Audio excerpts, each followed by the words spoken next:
أعوذ بالله من الشيطان الرجيم. بسم الله الرحمن الرحيم. روي أن أمير المؤمنين عليه السلام أنه قال رسول الله صلى الله عليه وآله وسلم في آخر خطبة الجمعة من شهر شعبان: أيها الناس، قد أقبل إليكم شهر الله بالبركة والرحمة والمغفرة إلى آخر الخطبہ۔ ماہ مبارک رمضان کی آمد ہے۔ مولائے کائنات امیر المومنین علیہ السلام نے پیغمبر گرامی اسلام صلی اللہ علیہ وآلہ وسلم سے روایت کی ہے۔ آپ فرماتے ہیں کہ رسول گرامی اسلام نے ماہ شعبان کے آخری جمعے میں خطبہ ارشاد فرمایا، جس میں آپ نے ماہ مبارک رمضان کی آمد کے حوالے سے اور ماہ مبارک رمضان کی اہمیت کے حوالے سے خطبہ ارشاد فرمایا، جس میں آپ فرماتے ہیں: ایھا الناس، لوگو، قد اقبل الیکم شہر اللہ بالبرکۃ والرحمۃ والمغفرہ۔ ماہ مبارک رمضان رحمت کے ساتھ، برکت کے ساتھ اور مغفرت کے ساتھ تمہاری طرف آ رہا ہے۔ پیغمبر گرامی اسلام نے اپنے اس خطبے کے ابتدا ہی سے ماہ مبارک رمضان کی فضیلت و فیوزات و برکات و رحمت کی طرف اشارہ فرمایا کہ قد اقبل الیکم شہر اللہ۔ سب سے پہلے اس عظیم مہینے کو پروردگار اپنی طرف نسبت دیتے ہیں۔ پیغمبر گرامی اسلام فرماتے ہیں شہر اللہ، یہ مہینہ باقی مہینوں کی طرح نہیں ہے، بلکہ یہ مہینہ اللہ کا مہینہ ہے۔ وہ پروردگار جس نے ہم سب کو خلق کیا، وہ پروردگار جس کے فیوزات سے ہم بہرمند ہیں، اس پروردگار اپنی طرف نسبت دیتے ہوئے فرما رہا ہے قد اقبل الیکم شہر اللہ، اللہ کا مہینہ تمہاری طرف آ رہا ہے، بالبرکتی، اپنے ساتھ برکتوں کو لے کر آ رہا ہے، والرحمتی، رحمتوں کو لے کے آ رہا ہے، والمغفرتی، اور مغفرت کے ساتھ آ رہا ہے۔ یعنی ماہ مبارک رمضان کو جو شخص ایمان کے ساتھ، تسلیم کے ساتھ، خدا کی وحدانیت کی اقرار کے ساتھ، رسول کی رسالت کی اقرار کے ساتھ، ائمہ معصومین علیہ السلام کی امامت اور ان کا برگزیدہ خلیفہ ہونے کی اقرار کے ساتھ اگر کوئی ماہ مبارک رمضان میں داخل ہو جاتا ہے تو گویا وہ مغفرت بھی پا لیتا ہے، رحمت بھی حاصل کرتا ہے اور برکت بھی حاصل کرتا ہے۔ قد اقبل الیکم شہر اللہ بالبرکۃ والرحمۃ والمغفرہ وشہر، اس کے بعد پیغمبر گرامی اسلام فرماتے ہیں کہ شہر، اور یہ مہینہ ایسا مہینہ ہے جو کہ افضل من الشہور، تمام مہینوں سے افضل مہینہ ہے۔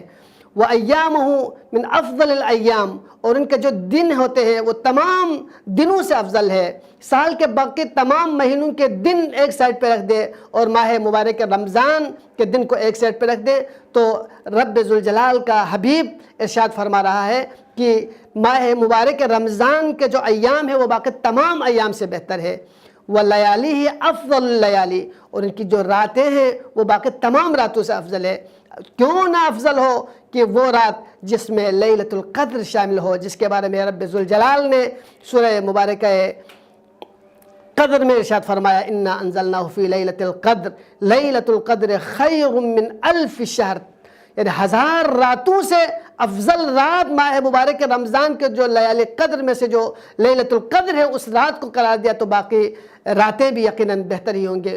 وَلَيَالِهِ أَفْضَلُ اللَّيَالِي، اور اس کے بعد پیغمبر گرامی اسلام اس کے مہینوں کی باقی مہینوں پر فوقیت، دنوں پر فوقیت اور راتوں پر فوقیت دینے کے بعد فرماتے ہیں کہ شہر دعیتم الی اللہ، یہ وہ مہینہ ہے جس میں خداوند عالم نے آپ کے لیے ضیافت کا اہتمام کیا، خدا میزبان بن کے آپ کو مہمانی کے لیے بلا رہا ہے۔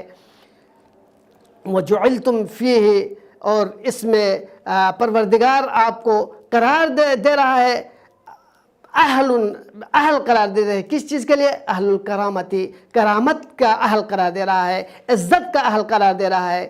جب کوئی شخص ایمان کے ساتھ، تسلیم کے ساتھ اس مہینے میں داخل ہو جاتا ہے تو اس صورت میں آپ انہی کلمات جو کہ عام شخص سے صادر نہیں ہو رہے بلکہ پروردگار کا جو حبیب ہے وہ شخص جس کے بارے میں رب ذوالجلال گواہی دے رہا ہے کہ ما ینطق عن الہوی ان ہوا الا وحی یوحی، کہ میرا حبیب کوئی گفتگو نہیں کرتا، کوئی لفظ صادر نہیں کرتا مگر یہ کہ رب ذوالجلال کی طرف سے ہو، یعنی وحی الہی کے بغیر گفتگو نہیں کرنے والا وہ پروردگار کا جو کائنات کا عظیم ہستی ہے۔ رسول گرامی اسلام اس خطبے میں ارشاد فرما رہا ہے کہ اس میں پروردگار آپ کے لیے مہمانی کا انتظام کر رہا ہے۔ وہ خوش نصیب ہے وہ شخص جو ماہ مبارک رمضان کو اس کی تمام اہمیت کو جانتے ہوئے ماہ مبارک رمضان میں داخل ہو جائے، ماہ مبارک رمضان کے فیوزات سے اپنے آپ کو معطر کرے، ماہ مبارک رمضان کے نور سے اپنے آپ کو منور کرے۔ واقعاً وہ خوش قسمت ہے۔ اور آپ اگر اسی خطبے کے باقی الفاظ کی طرف، باقی کلمات کی طرف اگر آپ نظر دوڑائیں تو آپ کو ماہ مبارک رمضان کی حقیقت کے بارے میں معلوم ہوگا کہ کس قدر عظیم اور کس قدر اس میں کہتے ہیں کہ وَأَنفَاسَكُمْ فِيهِ تسبیح، اس ماہ مبارک رمضان میں تمہارے جو نفس ہوں گے، تمہارے جو سانسیں ہوں گی، وہ عبادت شمار ہوں گے، تسبیح شمار ہوں گے۔ آپ دیکھیں انسان، ڈاکٹر حضرات بہتر جانتے ہیں کہ انسان ایک منٹ میں کتنے سانس لے لیتے ہیں اور ایک سیکنڈ میں کتنے سانس لے لیتے ہیں، دن میں کتنے سانس لیتے ہیں، مہینے میں کتنے سانس لیتے ہیں، یہ ڈاکٹر حضرات بہتر جانتے ہیں۔ تو رب ذوالجلال نے آپ کے ایک ایک نفس کو، ایک ایک سانس کو بھی تسبیح شمار کیا۔ وَأَنفَاسُكُمْ فِيهِ تسبیح وَنَوْمَكُمْ فِيهِ عبادہ۔ آپ باقی ایام باقی دنوں میں اگر آپ دیکھیں تو اس صورت میں اگر کثرت سے سونے والوں کو عبث اور لہو شمار کیا جاتا ہے، لیکن رب ذوالجلال نے اس مہینے کی عظمت اور اس مہینے کی اہمیت کو اجاگر کرنے کے لیے اور اس مہینے کی حقیقت اور اس مہینے کی معرفت اور بلندی کو بیان کرنے کے لیے ارشاد فرما رہا ہے وَنَوْمَكُمْ فِيهِ عبادہ، اس میں جو تمہارا سونا ہے وہ عبادت ہوں گے۔ وَعَمَلُكُمْ